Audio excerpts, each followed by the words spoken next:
जो मेरे फौज का आखिरी समय था आर्मी में, जब मैं जम्मू और कश्मीर में था। हमारी यूनिट कश्मीर में गई और हमने देखा कि माहौल कुछ ठीक नहीं है। बॉर्डर पे गोलाबारी होती थी और अभी भी होती है, और अंदर के एरिया में यानी कि बॉर्डर से कुछ 5-10 किलोमीटर अंदर यह देखा गया कि आतंकवादी गतिविधियां बहुत ज्यादा होती हैं। कुछ आतंकवादियों को हम बॉर्डर पे रोक पाए, जिनको नहीं रोक पाए क्योंकि मैदानी इलाका नहीं होता, वो पहाड़ी इलाका है, तो किसी न किसी तरीके से अंदर घुस आते थे, तो वहां पे उनके साथ डील करते थे हम लोग। मैंने कश्मीर में रहकर खूब रिसर्च करी, खूब देखा, खूब पढ़ाई करी, और वो अपने कुछ अनुभव आपके साथ में बांटना चाहता हूं। कश्मीर में आतंकवाद शुरू हुआ कैसे, इसके कारण क्या है, इसे करवाता कौन है? क्योंकि जब कोई चीज लगातार होती रहती है तो उसके पीछे जरूर कोई ना कोई कारण होता है। हमें यह बताया गया था कि अगर पहली बार कोई चीज हो तो उसको हम वारदात कहते हैं, अगर दूसरी बार हो तो उसको साजिश कहते हैं। यह कैसे हुआ? जब 1989 में अफगान जिहाद खत्म हुआ और रूसी फौज अफगानिस्तान छोड़ के वापस चली गई, तो उसके बाद यह देखा गया कि जितने भी अफगान मुजाहिदीन थे जो रशिया के खिलाफ लड़ रहे थे, वो खाली हो गए, और उन सबको पाकिस्तान के चीफ ऑफ आर्मी स्टाफ और प्रेसिडेंट जनरल जियाउल हक ने हिंदुस्तान की तरफ रवाना करा। सबसे पहले कश्मीर में, जो लोग पुराने लोग हैं, अखबार पढ़ते हैं, उन लोगों ने सुना होगा कि पहले एक आतंकवादी संगठन था जिसका नाम था JKLF, Jammu and Kashmir liberation front. Jammu and Kashmir liberation front का यह मानना था कि कश्मीर को आजाद होना चाहिए। पाकिस्तान ने उसकी पूरी मदद करी, पैसे दिए, हथियार दिए, ट्रेनिंग दी, और JKLF इंडियन आर्मी और इंडियन सिक्योरिटी फोर्सेस के खिलाफ कार्रवाई करने लगी कश्मीर में। एक साल के बाद JKLF ने यह बोला कि जो कश्मीर है वो तो पाकिस्तान के पास भी है, और हमें सिर्फ हिंदुस्तान से नहीं, हमें पाकिस्तान से भी आजादी चाहिए, और जो कश्मीर बनेगा वो एक अलग मुल्क बनेगा, ना वो हिंदुस्तान का रहेगा ना पाकिस्तान का। तब तक पाकिस्तान करोड़ों रुपए खर्च कर चुका था, और पाकिस्तान को एक गवारा नहीं था कि कोई उनके कश्मीर की तरफ हाथ उठाए, उंगली उठाए। तो JKLF के लीडर्स जो थे, आतंकवादी लीडर्स, उनको पाकिस्तान ने मरवाना शुरू कर दिया। एक एक करके उनका असैसिनेशन हुआ, एक एक करके उनकी किलिंग हुई, और JKLF को 1-1.5 साल के अंदर पूरा खत्म कर दिया गया। 1970-1980 की दिहाई में एक मौलाना, एक मौलवी हुआ करता था, पाकिस्तानी पंजाब का। इतना बड़ा आदमी नहीं था, एक आम से लेवल का आदमी था, जो कि गली गली जाके मस्जिदों में, कोनों में, गली मोहल्लों में भाषण देता था। उसके एक भाषण में कोई ISI वाला भी था। ISI का नाम आपने सुना होगा, पाकिस्तान की इंटर सर्विसेज इंटेलिजेंस, जो खुफिया एजेंसी है पाकिस्तान की। तो उसने अपने लीडर्स को यह बताया कि साहब, ये जो मौलवी है ये बहुत प्रभावशाली है, इसकी फॉलोइंग बढ़ रही है धीरे धीरे, और इसकी बात सुननी चाहिए। ये आदमी आज नहीं तो 10 साल के बाद हमारे बड़े काम का आ सकता है।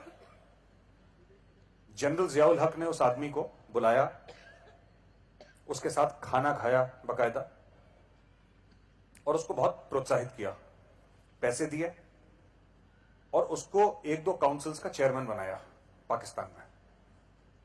इस आदमी ने एक संगठन शुरू करा जो अफगानिस्तान में मुजाहिदीन को चोटें लगी थी, किसी के हाथ नहीं थे, पैर नहीं थे, सर पे चोट लगी थी, इनको रिहैबिलिटेट करने का, इनको मेडिकल हेल्प देने का। उस संगठन का नाम था जमातुल दावा। जमातुल दावा एक NGO था, और जमातुल दावा का यही काम था कि जो लोग अफगान जिहाद में जिनको चोट लगी है उनको रीसेटल करें, विधवाओं को, बच्चों को। 1991-92 में जमातुल दावा का एक पैरामिलिट्री फैक्शन खुला, एक हथियारबंद फैक्शन खुला, जिसको लाहौर के सामने मुरीदके में ट्रेनिंग देना शुरू करा।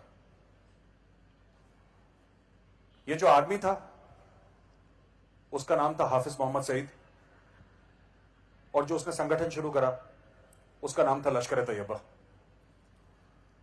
लश्कर तैयबा ने कश्मीर में फाइटर भेजना शुरू करे, और आपको जान के बड़ी हैरानी होगी कि कश्मीर में लश्कर तैयबा के फाइटर्स अगर 10 आते हैं तो 10 में से मुश्किल से कोई एक होगा जो कश्मीरी होगा।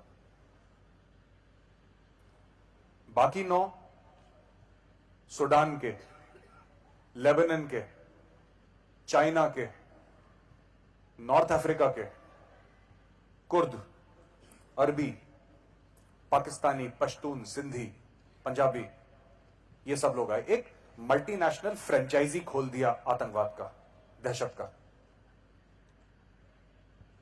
इसके खिलाफ इंडिया ने अपना लॉन्च करा राष्ट्रीय राइफल्स, जो कि काउंटर टेररिज्म फोर्स है कश्मीर में, और काफी हद तक लश्कर तैयबा के कार्डर्स का सफाया करा, हिजबुल मुजाहिदीन के कार्डर्स का सफाया करा। आज तक ये समस्या, ये परेशानी चलती आई है और हम इसके साथ जूझ रहे हैं, इसको निपटाने की कोशिश कर रहे हैं। लेकिन मैं आप लोगों को एक बात बता देना चाहता हूं यहां पे कि समस्या खत्म नहीं होगी, क्योंकि जिस चीज को हम समस्या समझते हैं, जिसको समस्या हम मानते हैं, समस्या वो नहीं है, समस्या कुछ और है। और समस्या है क्या? ये हो क्यों रहा है? समस्या आतंकवादी संगठन नहीं है। पिक्चरें आपने देखी होंगी जिसमें हाफिज सईद को मार दिया, इसको मार दिया, दाऊद इब्राहिम को मार दिया। ये सब लोग बड़े छोटे लोग हैं। असली समस्या पाकिस्तान की आर्मी है। पाकिस्तान की आर्मी पैसा देती है, ट्रेनिंग देती है, हथियार देती है, कवर देती है। जब भी ये लोग गलत गतिविधि पाकिस्तान के अंदर करते हैं और पाकिस्तान की पुलिस इनको पकड़ना चाहती है, तो पाकिस्तानी फौज पुलिस को धमकी देकर इन लोगों को छुड़वाती है। अगर आपको सांप को मारना है तो आपको सांप का सर काटना होगा, और सांप का सर पाकिस्तान आर्मी है। दूसरी चीज, पाकिस्तानी आर्मी ये करती क्यों है, उसका कारण क्या है? कैप्टन साहब सामने बैठे हुए हैं। 1971 में कैप्टन साहब ने लड़ाई लड़ी थी, पाकिस्तान के 2 हिस्से कर दिए। ईस्ट पाकिस्तान बांग्लादेश बन गया, आप सब लोग जानते ही हैं। अब हुआ ये कि पाकिस्तान ने जो लड़ाइयां लड़ी हिंदुस्तान में 47, 48, 1965, 1971, 1999 कारगिल में, पाकिस्तान को एक बात वाज़े तौर पे क्लियर हो गई कि हिंदुस्तान से वो कम जीत नहीं सकता लड़ाई में। एक बार ज्यादा कोशिश कर ली तो आधा मुल्क अपना खो बैठा, बांग्लादेश बन गया, जैसे मैंने आपको भी बताया। तो पाकिस्तान ने बोला कि ऐसा सस्ता तरीका निकालते हैं जिससे कि हिंदुस्तान को परेशानी होती रहे। इसको कहते हैं डेथ बाय 1000 कट्स। ये जनरल जियाउल हक की थ्योरी थी, उनकी फिलॉसफी थी कि एक बार दुश्मन का सर मत काटो, हल्के हल्के पूरे बदन में उसको छोटे छोटे कट मारते रहो, जहां से एक एक करके खून का बूंद निकलता रहे। Death by 1000 cuts. 1993 Mumbai bomb blasts, 1996, 98 train blasts, 26/11 Nagrota, उड़ी, पठानकोट, दिल्ली में सरोजनी नगर, और ऐसे कई 100 वाकये होते हैं। कुछ समय पहले, कुछ महीने पहले कानपुर में एक ट्रेन का क्रैश हुआ था जिसमें 148 लोग मारे गए। पता लगा कि उसके ताने बाने भी जाके ISI से मिले। ये लड़ाई, एसिमेट्रिकल वॉरफेयर, ये पाकिस्तान इसलिए करता है क्योंकि सस्ता है, उसके लिए सुंदर है और टिकाऊ है। पाकिस्तान आमने सामने हिंदुस्तान से लड़ाई नहीं लड़ सकता, इसलिए ऐसी चीजें वो करता है कि एक ऐसा उसने थ्योरी निकाली, एक ऐसा सिस्टम निकाला कि अगर अगले 100 साल तक हिंदुस्तान से लड़ सके, लड़ना चाहे तो लड़ सके। क्योंकि जो लोग मर रहे हैं वो पाकिस्तानी सेना के लोग नहीं है। अच्छा, पाकिस्तान में करीब 35,000 रजिस्टर्ड और अनरजिस्टर्ड मदरसे हैं। रिलीजियस स्कूल्स जहां पे साइंस, इंग्लिश, उर्दू ये सब नहीं पढ़ाई जाती, वहां पे खास तौर से रिलीजियस एजुकेशन दिया जाता है। 35,000 मदरसों से अगर एक मदरसे से एक लड़का भी निकलता है तो आपके पास 35,000 की फौज तैयार है जो हिंदुस्तान में घुस के मरने मारने के लिए तैयार है। और ये ऑलरेडी है पाकिस्तान के पास, और ऑलरेडी इसका इस्तेमाल कर रहे हैं वो लोग। अगर आपने नक्शे में पाकिस्तान को देखा है तो आपने देखा होगा कि पाकिस्तान की जो विड्थ है, यानी कि चौड़ाई है पाकिस्तान की, वो बड़ी कम है। पाकिस्तान लंबा है, करीब 1001 मील लंबा है और करीब 300 से लेकर 400 मील चौड़ा है। इस तरीके से इंडिया के वेस्टर्न पार्ट में पाकिस्तान है। और जब भी लड़ाई लड़ी जाती है दूसरे की जमीन पे, वो आदमी बेवकूफ है जो अपनी मिट्टी पे लड़ाई लड़ता है। हर समय प्रेफरेबल यह है कि आप किसी और की जमीन पे लड़ाई लड़ें। अब पाकिस्तान के पास जमीन तो है नहीं लड़ने के लिए। Pakistan does not have land, जमीन नहीं है। तो पाकिस्तान ऐसी चीजें शुरू करता है हिंदुस्तान में, अफगानिस्तान में, ईरान में, कि पाकिस्तान को अपनी जमीन के ऊपर लड़ने की जरूरत ना पड़े। इंडिया में कश्मीर की प्रॉब्लम शुरू करी, इंडिया में खालिस्तान की प्रॉब्लम शुरू करी। ईरान में जुंदुल्लाह एक टेररिस्ट ग्रुप है, उसकी प्रॉब्लम शुरू करी। और अफगानिस्तान में आप लोगों ने अफगान तालिबान और हकानी नेटवर्क का नाम सुना होगा, बड़े चर्चे में है। तो ये पाकिस्तान ने हर जगह करा, यानी कि अपने एरिया ऑफ इन्फ्लुएंस बढ़ा दिया। जहां उनका इन्फ्लुएंस है, जहां पे उनकी चलती है, जैसे कश्मीर है हिंदुस्तान का, वहां पे हिंदुस्तान का रुपया चलता है, हिंदुस्तान का पासपोर्ट चलता है, हिंदुस्तान की पुलिस, फौज, सब कुछ इंडिया का है। लेकिन पाकिस्तान के पास इतनी आज की तारीख में काबिलियत बन गई है कि वहां से एक फोन कॉल करें तो कश्मीर के अंदर आतंकवादी गतिविधि हो सकती है। पाकिस्तान ने वो कैपेबिलिटी बना ली। इसी तरीके से उन्होंने अफगानिस्तान में कैपेबिलिटी बना ली, इसी तरीके से उन्होंने ईरान में कैपेबिलिटी बना ली। तो हर जगह इस तरीके की कैपेबिलिटी। और खालिस्तान का मामला दोबारा धीरे धीरे वो लोग शुरू कर रहे हैं। जो भी सोशल मीडिया पे जाएगा उसको कुछ ना कुछ इसके सुराग और तार दिख जाएंगे कि पाकिस्तान क्या कोशिश करने की कार्रवाई कर रहा है हमारे साथ। अब समस्या है, अब इसका समाधान क्या है? इसका समाधान आसान नहीं है, इसका समाधान सरल नहीं है, लेकिन अगर हम लोग चाहें तो इसका एक ही समाधान हो सकता है कि चोट पाकिस्तानी फौज को पहुंचाई जाए। जब पाकिस्तानी फौज को चोट पहुंचेगी तब लश्कर तैयबा का खून निकलेगा, तब जाके जैश ए मोहम्मद को दर्द होगा। यह एक समझने वाली बात है। दूसरी बात, इंडिया ने, आपने सुना होगा कि 36 राफेल फाइटर्स खरीदे इंडिया ने, और फाइटर जेट्स खरीद रहा है, आर्टिलरी गन्स खरीद रहा है, बड़े बड़े हथियार खरीद रहा है। पाकिस्तान के पास यह सब खरीदने का पैसा ही नहीं है। और क्योंकि पाकिस्तान के पास पैसा नहीं है, पाकिस्तान वो काम करता है जो कि सस्ते में हो जाए, उसके बजट में हो जाए और जिससे हमें ज्यादा नुकसान पहुंचे, यानी कि आतंकवादी गतिविधियां। हाल ही में CPEC, China Pakistan economic corridor का पाकिस्तान और चाइना ने ऐलान करा, उसके ऊपर काम भी शुरू कर दिया। ये सीपैक है क्या? एक कॉरिडोर है, एक चौड़ी सी सड़क है जिसके आसपास इकोनॉमिक कॉरिडोर है, जो कि चाइना में काशगर से शुरू होती है और 3000 मील का सफर करते करते बलूचिस्तान में ग्वादर है, वहां पर जाके खत्म होती है। इसका एम क्या है, इसका कारण क्या है, और फिर मैं आपको बताऊंगा कि हिंदुस्तान को क्यों फर्क पड़ता है। इसका कारण यह है बनाने का, जो ऊपरी कारण जो चीन बताता है। ऊपरी कारण चीन यह बताता है कि साहब सऊदी अरब के एरिया से तेल आ जाएगा, यहां पे आसानी से हमारे पास तेल चला जाएगा, क्योंकि अभी मलाका स्ट्रेट से आता है पूरा, 21-22 दिन लगते हैं, फिर 4-5 दिन में चला जाएगा। इसलिए हम इकोनॉमिक कॉरिडोर बना रहे हैं। जो भी हमें एक्सपोर्ट करना है, क्योंकि चाइना की एक्सपोर्ट ड्रिवन इकोनॉमी है, जो भी हमें एक्सपोर्ट करना है वो हम इस रोड से एक्सपोर्ट करेंगे, गल्फ जल्दी पहुंच जाएगा, हमें फायदा हो जाएगा। एक Pakistan institute of commerce and trade की एक रिपोर्ट है, इंटरनेट पे आप ढूंढिएगा उस रिपोर्ट को, बड़ी इंटरेस्टिंग रिपोर्ट है। वो रिपोर्ट क्या कहती है?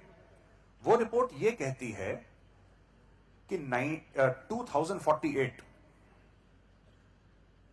यानी कि 2048 के बाद बलूचिस्तान जो पाकिस्तान का एक राज्य है उसमें मेजॉरिटी पॉपुलेशन चाइनीज होगी, बलूची नहीं होगी। मैं आपको फिर से रिपीट करके बताता हूं। बलूचिस्तान जो पाकिस्तान का स्टेट है उसमें 2048 के बाद जो अक्सरियत है, जो मेजॉरिटी पॉपुलेशन है, वो पाकिस्तानी नहीं होगी, वो बलूची नहीं होगी, वो चाइनीज होगी। ये हमारे लिए खतरा है क्योंकि अब तक हम ये सुनते आए थे कि हमारे पूरब की तरफ चीन है और पश्चिम की तरफ पाकिस्तान है। 2048 के बाद पूरब की तरफ भी चाइना होगा और पश्चिम की तरफ भी चाइना होगा। और चाइना से लड़ना कुछ आसान नहीं है। पाकिस्तान ने, ये देखिए, ये पाकिस्तान ऑक्यूपाइड कश्मीर आपको दिख रहा है और ये लाइन ऑफ कंट्रोल जो रेड डॉट है, आपको पूरी रेड डॉट दिखाई दे रही है, इसको हम लाइन ऑफ कंट्रोल कहते हैं। 1971 के पहले इसको सीज फायर लाइन कहा जाता था और 1972 शिमला अग्रीमेंट के बाद इसका नाम लाइन ऑफ कंट्रोल रख दिया गया। तो इस लाइन ऑफ कंट्रोल के अगर आप ऊपर देखें, ये पूरा एरिया, ये एरिया जहां पे एरो है, ये गिलगिट बाल्टिस्तान का एरिया है। और अगर आप इसके नीचे आ जाएं, ये पूरा मुजफ्फराबाद यहां पे नीचे है, लेफ्ट में नीचे आते हुए मुजफ्फराबाद, ये एरिया है जहां से वो चाइना पाकिस्तान इकोनॉमिक कॉरिडोर आएगा। हिंदुस्तान को इससे दो परेशानियां हैं। पहली बात, ये जो हरा वाला एरिया है, ये पाकिस्तान ने जबरन छीना है हिंदुस्तान से 47-48 की लड़ाई में, आपको पता होगा। ये हमारा देश का एरिया है जिस पाकिस्तान कब्जा करके बैठा हुआ है। जो हमारे देश का एरिया है उसमें चाइना जो है ये कॉरिडोर कैसे बना सकता है, पहली बात। दूसरी चीज ये है कि यहां पे चाइना अगर कॉरिडोर बनाएगा तो अब आप देखिए, ये चाइनीज ऑक्यूपाइड कश्मीर है, अक्साई चिन, इधर लाल वाला एरिया, यहां से लेकर ऊपर हरे वाले एरिया से लेकर पूरा नीचे तक, यानी कि चारों तरफ आप चाइना से घिर गए। चाइना की इकोनॉमी जो है वो हमसे कई गुना बड़ी है, चाइना की पॉपुलेशन हमसे बड़ी है, चाइना की मिलिट्री हमसे बड़ी है, चाइना के न्यूक्लियर एसेट्स हमसे बड़े हैं और चाइना का इन्फ्लुएंस पूरी दुनिया में हमसे कहीं ज्यादा है। पहले आपके बगल में एक दुश्मन था जो कि बदमाश था लेकिन आपसे कमजोर था। आज से 30 साल के बाद आपके बगल में ऐसा दुश्मन होगा जो आपसे कई गुना ज्यादा मजबूत, ताकतवर और प्रभावशाली होगा। लोग कहते हैं कि चाइना के दो पालतू कुत्ते हैं। चाइना कभी खुद नहीं काटता, उन दो पालतू कुत्तों से कटवाता है लोगों को। एक नॉर्थ कोरिया और दूसरा पाकिस्तान। चाइना खुद हमसे कभी नहीं लड़ेगा, पाकिस्तान को पैसे देता रहेगा। आपने केस सुना होगा, मसूद अजहर को हम लोग चाहते थे उसको टेररिस्ट डिक्लेयर करें, चाइना उसको ब्लॉक कर रहा है। चाइना कह रहा है हम नहीं करने देंगे आप लोगों को। क्यों? क्योंकि उससे पाकिस्तान खुश है, दोनों की मिली भगत है और इस तरीके से हिंदुस्तान पे प्रेशर डाला जा रहा है। यह तो हो गई हमारी समस्या। अब समस्या का समाधान क्या है? समस्या का समाधान यह है कि हम लोग जो हिंदुस्तान के सिटीजन्स हैं, हम लोग पहले यह समझें कि हमारा ज्यादा ताकतवर दुश्मन कौन है। हमारा ज्यादा ताकतवर दुश्मन चाइना है। और अगर हम लोग प्रण कर लें छोटी छोटी चीजों में कि हम चाइना का बना हुआ सामान ना लें और हम खुद स्वदेशी में विश्वास करें, हम धीरे धीरे, क्योंकि इन सब चीजों में हो सकता है कई साल लगें, लेकिन धीरे धीरे हम लोकल इंडस्ट्रीज को बढ़ावा दें। क्योंकि कोई ऐसी चीज नहीं है, आप बड़े बड़े जहाजों से लेकर और जो दिवाली में जो एलईडी की लड़ियां लगती हैं, सब चाइना से आ रहा है। और हम लोग सिर्फ इसलिए खरीद लेते हैं क्योंकि 4 रुपए सस्ती होती हैं। वो पैसा वापस चाइना जाता है, वो पैसा चाइना पाकिस्तान को देती है, उस पैसे से पाकिस्तान हमारे यहां बॉम्ब ब्लास्ट करता है और चाइना हमें घेरने की कोशिश करता है। अगर हम सब हिंदुस्तानी धर्म, जात, भाषा, रंग भूल के एक हो जाएं तो चाइना की मजाल नहीं है कि हमें टेढ़ी आंख से देखे। लेकिन इसका प्रण आप लोगों को लेना होगा। अगर आप ये सोचेंगे कि दिल्ली में बैठी सरकार कुछ कर लेगी, सरकार कर रही है, लेकिन सरकार कभी उतना नहीं कर पाएगी जितना आप लोग कर पाएंगे। आगे चल के 2-3 सालों में क्या होने वाला है? आगे चल के 2-3 सालों में पाकिस्तान का जो ग्वादर पोर्ट है, ग्वादर पोर्ट पाकिस्तान नेवी के पास आ जाएगा काफी हद तक। ऑलरेडी पाकिस्तान नेवी की सबमरीन्स, उनके जहाज वहां पे रुक रहे हैं, रिफ्यूल हो रहे हैं। पाकिस्तान में चाइनीज आर्मी के बेस बन जाएंगे। पाकिस्तान में चाइनीज एयरफोर्सेस के बेस बन जाएंगे उनके नदर्न एरियाज में। और आपके सर पे आपने बचपन में कहानी सुनी होगी वो विक्रम और वेताल की। आपकी पीठ पे हर समय के लिए एक वेताल बैठ जाएगा। जो आतंकवादी गुट हैं जिनको पाकिस्तान सपोर्ट करता है, जो इंडिया के अंदर ऑपरेशंस करते हैं, वो भी चाइना सपोर्टेड है इनडायरेक्टली। और ये आतंकवादी गुट एक के बाद एक इंडिया में आते रहेंगे, खून खराबा मचाते रहेंगे। ये सिर्फ कश्मीर का मामला नहीं है, ये कल दिल्ली में होगा, भगवान ना करे नागपुर में, बंबई में, कलकत्ता में, हर जगह ये अपना काम करते रहेंगे। ये अपना काम क्यों करते हैं? इनका मोटिवेशन क्या है? पैसा कहां से आता है ये तो मैं आपको बता चुका हूं। इनका मोटिवेशन क्या है? इनका मोटिवेशन यह है कि जब तक हिंदुस्तान के घुटने ना टेक दें, हिंदुस्तान अपने घुटने टेक के जमीन पे ना आ जाए, तब तक ये लोग नहीं रुकेंगे। ये अपने हथियार सरहद पार से भेजते रहेंगे हमें मारने के लिए। क्या हम पाकिस्तान पर अटैक करके क्या इन चीजों को रोक सकते हैं? हम लोग नहीं रोक सकते। कई लोगों से मैंने सुना, कई लोग कहते हैं कि साहब एक बार जंग हो जाए, एक बार हिसाब हो जाए। कुछ नहीं होने वाला, कोई हिसाब नहीं होगा। आप लड़ाई कर लें, आप पाकिस्तान के फिर 4 टुकड़े कर लें, कोई हिसाब नहीं होगा। हमें समझना है कि ये कंट्रोल चीजें तब आएंगी जब आप पाकिस्तानी फौज को कंट्रोल करेंगे और चाइना को कंट्रोल करेंगे। चाइना के साथ आज की तारीख में भी $100 बिलियन का ट्रेड है, जिसमें से करीब 75 से लेकर $80 बिलियन हमसे कमाता है। बैलेंस ऑफ ट्रेड हमारा 75-80% गलत है चाइना के साथ। हम सब भारतवासियों का फर्ज है कि हम लोग मिलें, हाथ मिलाएं। और ये जो क्राइम हो रहा है कि हम अपने दुश्मन को खुद खाना खिला रहे हैं, हम सांप को खुद दूध पिला रहे हैं, इस चीज को हम रोकें। आखिरी में आपसे एक बात कहना चाहूंगा। एक पाकिस्तान पार्लियामेंट में एक रिपोर्ट आई थी अक्टूबर में, जिसमें उन्होंने ये बोला था, मैं कोई पॉलिटिकल पार्टी का नहीं हूं, मेरा किसी पॉलिटिकल पार्टी से लेना देना नहीं है, मैं एक फौजी हूं, लेकिन जो बात सच है वो आपके सामने रखूंगा। पाकिस्तानी पार्लियामेंट में रिपोर्ट, ये मैंने अपने फेसबुक पेज पर डाली थी, पाकिस्तानी पार्लियामेंट की रिपोर्ट है। उन्होंने बोला है और एक प्रॉपर प्रपोजल दिया है उन लोगों ने अपने पार्लियामेंट में कि जो हिंदुस्तान में राजनीतिक पार्टियों के बीच में गैप है, इस गैप का फायदा उठाया जाए। आपस में लोग लड़ते हैं धर्म के नाम पे, जाति के नाम पे, उसको बढ़ावा दिया जाए। लोगों को पैसे दिए जाएं कि आपस में एक दूसरे पे शक करें, एक दूसरे का गला काटें। ये एक रिपोर्ट है, रिपोर्ट जिसको चाहिए मैं भेज सकता हूं, मेरे पास पड़ी हुई है, ये इंटरनेट पे रिपोर्ट अवेलेबल है। आप पाकिस्तान के सेनेट की वेबसाइट पे चले जाइए, वहां पे रिपोर्ट अवेलेबल है। शब्द उन्होंने बड़े अच्छे इस्तेमाल करे हैं, लेकिन उसका मतलब यही है। अगर कुछ दिन पहले आप देखिए इंडिया में क्या होते आ रहा है, तो आपको पता लग जाएगा कि वो रिपोर्ट गलत नहीं है। मैं आपको बताता हूं। और एक ए पॉलिटिकल, यानी कि वो ऐसा इंसान जिसका राजनीति में ना कोई दिलचस्पी है, ना कोई अंडरस्टैंडिंग है, ना कोई लेना देना है। मैं आपको बताता हूं कि हुआ क्या।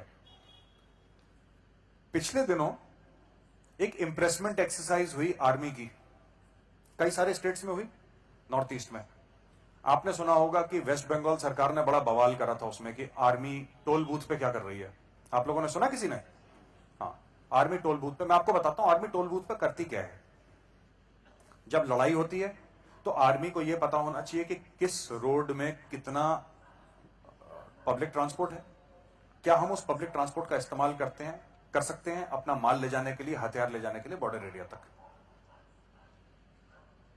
वहां पे सिर्फ आर्मी बिना हथियार के, सिर्फ हाथ में कागज और कलम लेके बड़ी विनम्रता से ड्राइवर से ये पूछ रही थी कि भाई साहब आपकी लॉरी कहां से आई है, ट्रक कहां जा रहा है, ये ट्रक कितना सामान उठा लेता है, ये 8-10 सवाल होते हैं, फिर आप जाएं। ये हर साल आर्मी करती है, अलग अलग राज्यों में करती है। उस समय भी करीब 7 या 8 राज्यों में हो रहा था। किसी ने कुछ नहीं बोला क्योंकि हर साल होता है। वेस्ट बंगाल में भी हुआ था 2015 में, लेकिन 2016 में ममता दीदी को दिक्कत हो गई इस चीज से, तो रात को 11 बजे तक अपने दफ्तर में बैठी रही वो कि मैं लोकतंत्र की हिफाजत कर रही हूं अपने दफ्तर में बैठ के।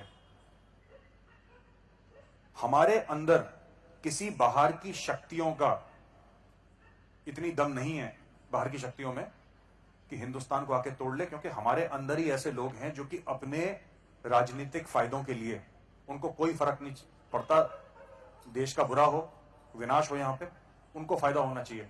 अगर आप, मैं नाम नहीं लूंगा यहां पे क्योंकि मैं कोई पॉलिटिकल आदमी हूं, लेकिन अगर आप खुद सोचेंगे कि पिछले 3-4-5-6 महीने में देश में क्या हो रहा है और छोटी छोटी बातों का इतना, कोई कह रहा है कि सर्जिकल स्ट्राइक हुई कि नहीं हुई, हमें जरा प्रूफ दीजिए। सुना होगा आप लोगों ने, सर्जिकल स्ट्राइक हुई कि नहीं, हमें वीडियो दिखाओ, आप हमें प्रूफ दो। आर्मी ने बोला साहब हम प्रूफ नहीं दे सकते। पूछा क्यों नहीं दे सकते? क्योंकि उसके अंदर हमारी सारी टैक्टिक्स है, सारी स्ट्रेटजी है। अगर आज पाकिस्तान ने देख लिया कि हम लोग कैसे गए थे तो अगली बार जाके फिर वापस नहीं आ पाएंगे। लेकिन लोगों ने उसका एक बहुत बड़ा हल्ला क्रिएट कर दिया। एक बेचारा फौज का सूबेदार साहब, सुसाइड केस हुआ था दिल्ली में, जंतर मंतर में, आपने सुना होगा। तो माननीय मुख्यमंत्री दिल्ली ने बोला हम इसको 1 करोड़ रुपए देंगे। 2016 में 86 फौजी शहीद हुए कश्मीर की लड़ाई में, 86, जिसमें 11 ऑफिसर्स थे। उन 11 में 2 लेफ्टिनेंट कर्नल रैंक के ऑफिसर भी शामिल थे।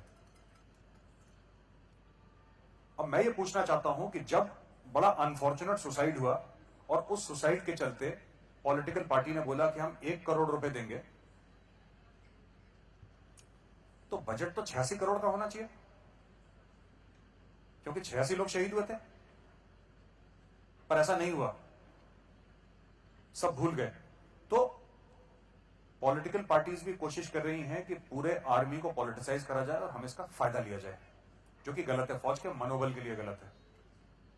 हमारे ऊपर जो अटैक हो रहा है वो अंदर से हो रहा है ज्यादा और बाहर से हो रहा है कम। बाहर वाला तो हमें पता है दुश्मन कौन है, अंदर पता नहीं लगता, प्रॉब्लम ये है।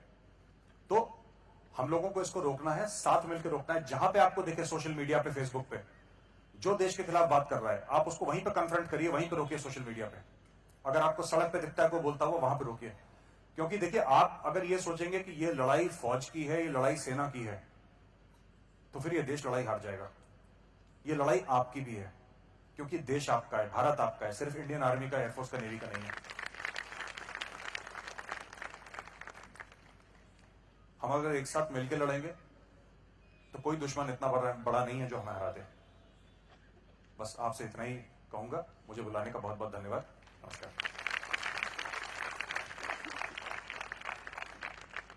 एक खाने का वीडियो वायरल था, आप सब लोगों ने देखा होगा।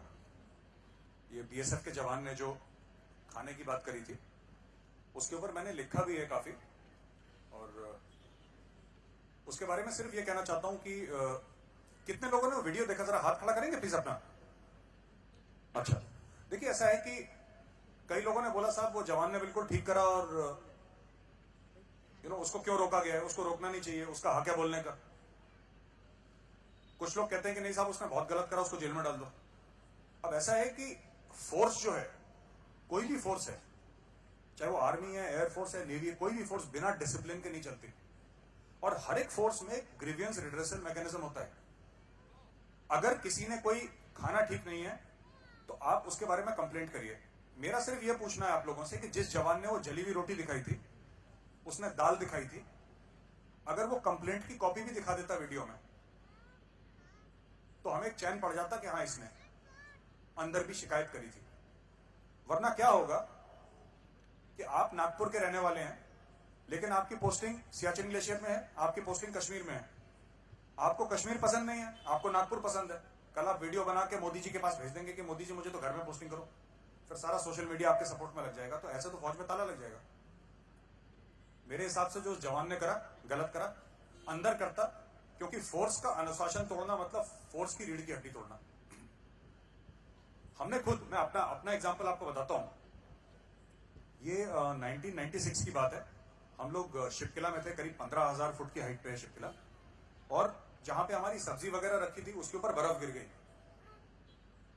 तो करीब 5 दिन हमने नमक और चावल खाया। ब्रेकफास्ट लंच डिनर में चावल और नमक खाया था हमने 5 दिन। तो हम लोग के आपस में जोक बन गया, बोला कि लंच में क्या है, बोला साहब नमक और चावल। तो डिनर में क्या है, डिनर में चावल और नमक है। तो साहब वैरायटी देंगे हम आपको हर खाने में, आपको कभी नमक और चावल, कभी चावल और नमक।